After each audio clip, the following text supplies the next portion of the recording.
बिस्मिल्लाहिर्रहमानिर्रहीम। आज हमारे पास नया टॉपिक है structure and advantages of plant and animal cell. तो इसके इंट्रो में ये लिखा गया है कि हम लोग प्लांट और एनिमल सेल को पढ़ चुके हैं और कुछ ऐसे स्ट्रक्चर्स हैं जो एनिमल सेल में मौजूद हैं लेकिन प्लांट सेल में नहीं मौजूद, और प्लांट सेल में कुछ ऐसे स्ट्रक्चर्स मौजूद हैं जो एनिमल सेल में नहीं मौजूद, और वो स्ट्रक्चर्स अपने लिए अपने सेल्स के लिए किस तरह इंपॉर्टेंट है। तो आज हमने उस टॉपिक को यहाँ पे डिस्कस करना है। तो सबसे पहले हम प्लांट को देखेंगे, advantages of plant cell structure. तो सबसे पहले जो हमारे पास स्ट्रक्चर है वो है हमारे पास rigid cell wall. Rigid cell wall, और हमने सेल वॉल में पढ़ा था कि जो सेल वॉल है वो प्लांट सेल में पाया जाता है, एनिमल सेल में नहीं पाया जाता। तो जो रिजिड सेल वॉल है वो बना होता है सेल्यूलोज से, और इसका फंक्शन क्या है? इसका फंक्शन जो है वो दो है। पहला जो फंक्शन है वो ये है कि ये स्ट्रक्चरल सपोर्ट करता है। स्ट्रक्चरल सपोर्ट यानी आप यूं कह लें कि स्ट्रक्चर को मेंटेन करने में मदद करता है। दूसरा फंक्शन इसका जो है वो है प्रोटेक्शन, सेल को प्रोटेक्ट करता है। ठीक हो गया? पहला स्ट्रक्चर हमारे पास रिजिड सेल वॉल। दूसरा स्ट्रक्चर हमारे पास जो है वो है क्लोरोप्लास्ट।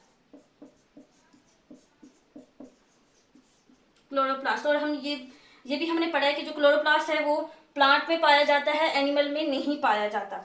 तो जो क्लोरोप्लास्ट है इसके पास होता है क्लोरोफिल, और ये जो क्लोरोफिल है ये कैप्चर करता है लाइट एनर्जी को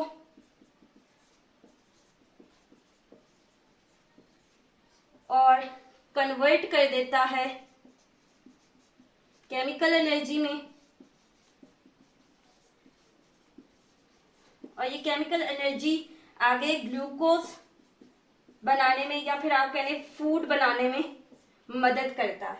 ठीक हो गया? क्लोरोप्लास्ट के पास क्लोरोफिल होता है जो लाइट एनर्जी को कैप्चर करके उसको कन्वर्ट कर देता है केमिकल एनर्जी में, और ये केमिकल एनर्जी आगे यूटिलाइज होती है फूड बनाने में या ग्लूकोज बनाने में।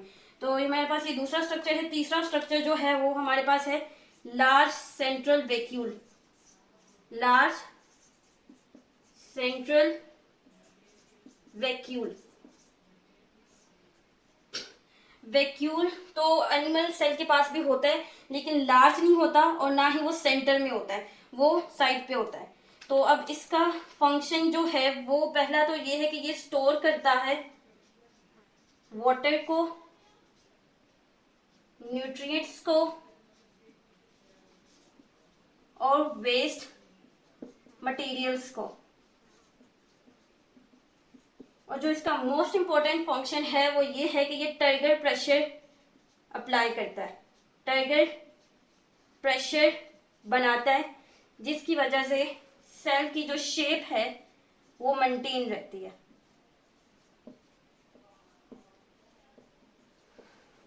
ठीक हो गया? लास्ट जो हमारे पास स्ट्रक्चर है वो है प्लाज्मोडेस्माटा।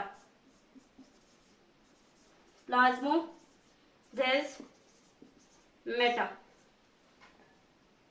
इसको हम डायग्राम के जरिए यहाँ पे देखते हैं।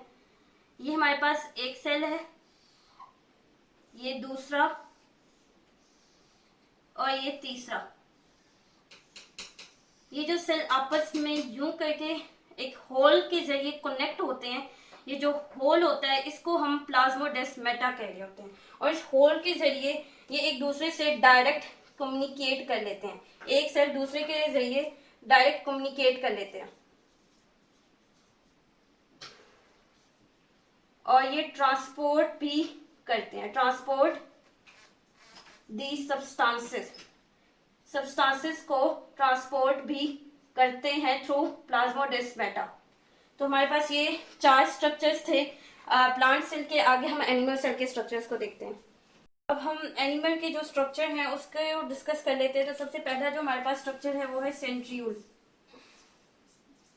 जो एनिमल में पाया जाता है लेकिन एनिमल में पाया जाता है लेकिन प्लांट सेल में नहीं पाया जाता है। सेंट्रियूल्स क्या करते हैं? ये स्पिंडल फाइबर बनाने में मदद करते हैं, फॉर्मेशन ऑफ स्पिंडल फाइबर्स।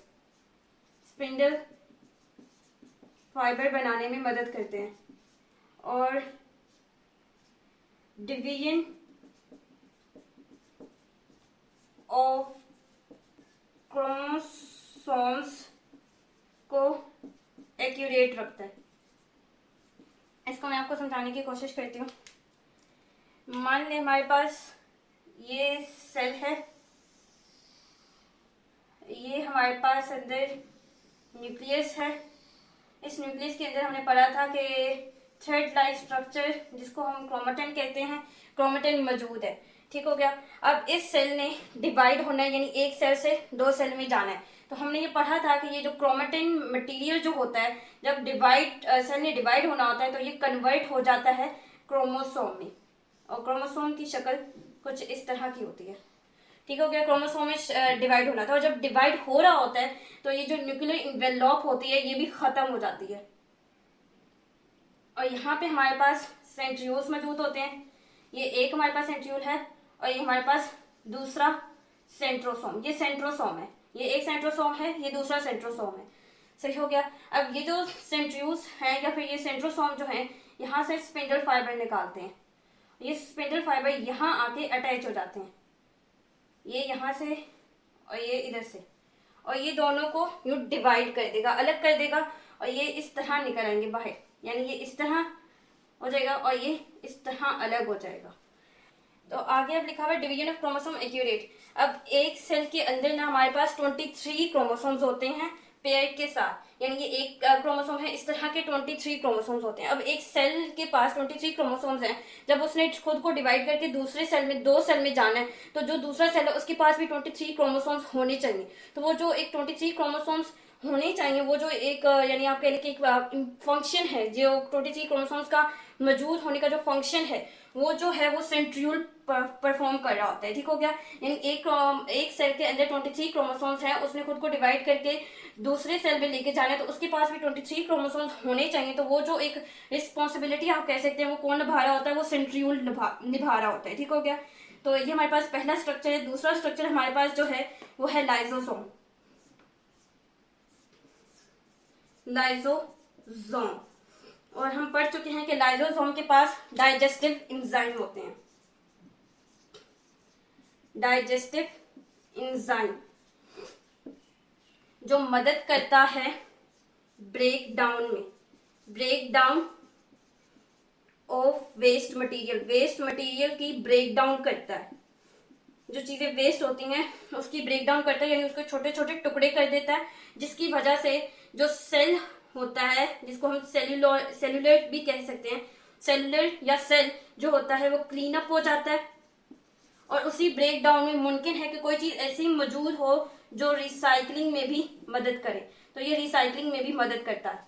इसके पास डाइजेस्टिव एंजाइम होते हैं, ब्रेक डाउन करता है, यानी चीजों को तोड़ फोड़ देता है, वेस्ट मटेरियल को यानी तोड़ फोड़ देता है, यानी ब्रेक डाउन कर देता है, और जिसके जरिए जो सेल होता है यानी सेलुलर जो होता है वो साफ हो जाता है, क्लीन अप हो जाता है, और मुमकिन है कि उसके अंदर कोई ऐसी चीज मौजूद हो जो रिसाइकलिंग में हम सेल को मदद दे, तो उसको फिर वो यूटिलाइज कर लेता है या उसको रख देता है। तो ये हमारे पास सेकेंड स्ट्रक्चर है। थर्ड स्ट्रक्चर हमारे पास सीलिया और फ्लैजेला है। Cilia and flagella. सीलिया और फ्लैजेला हम पढ़ चुके हैं। जो सीलिया और फ्लैजेला है ये 9 ट्रिपलेट माइक्रोट्यूब्यूल के जरिए बना हुआ है,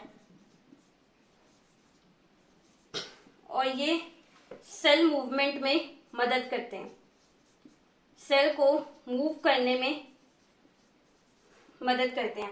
आगे उन्होंने एग्जाम्पल आपको दी है, उसको समझने के लिए हम फर्टिलाइजेशन का प्रोसेस समझ लेते हैं, तो हमें वो एग्जाम्पल भी समझ आ जाएगी। फर्टिलाइजेशन का प्रोसेस ये है कि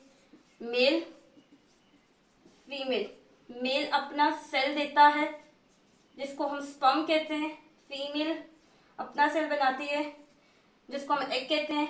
अब इस स्पर्म ने मूव करके जाना होता है एग के पास। ठीक हो गया। जो उसने स्पर्म ने जो मूव करके एग के पास जाना है ना, उसके पास होता है फ्लैजेला, स्पर्म के पास होता है फ्लैजेला, जिसके जरिए वो मूव करके एग के पास जाता है और वो फर्टिलाइज करता है, और फर्टिलाइजेशन का प्रोसेस होता है। यानी स्पर्म का एग के पास मूव करके जाना, उसके साथ फ्यूज होना यानी मिल जाना, वो प्रोसेस होता है फर्टिलाइजेशन। और जो स्पर्म मूव करके एग के पास जा रहा है वो फ्लैजेला की मदद से जा रहा होता है। ठीक हो गया। तो ये हमारे पास थर्ड स्ट्रक्चर है cilia and flagella. Last structure हमारे पास ये है कि इसके पास लेक होता है, यानी नहीं होता rigid cell wall. Rigid cell wall का स्ट्रक्चर इसके पास नहीं होता। तो इसके पास ना होने का एक एडवांटेज ये है कि ये अपनी सेल शेप को चेंज कर लेता है।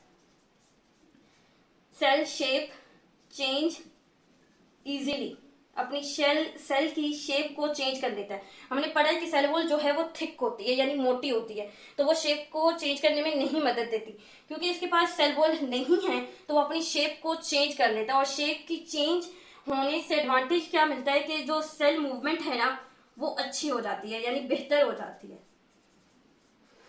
एग्जाम्पल आपको व्हाइट ब्लड सेल की दी गई है, व्हाइट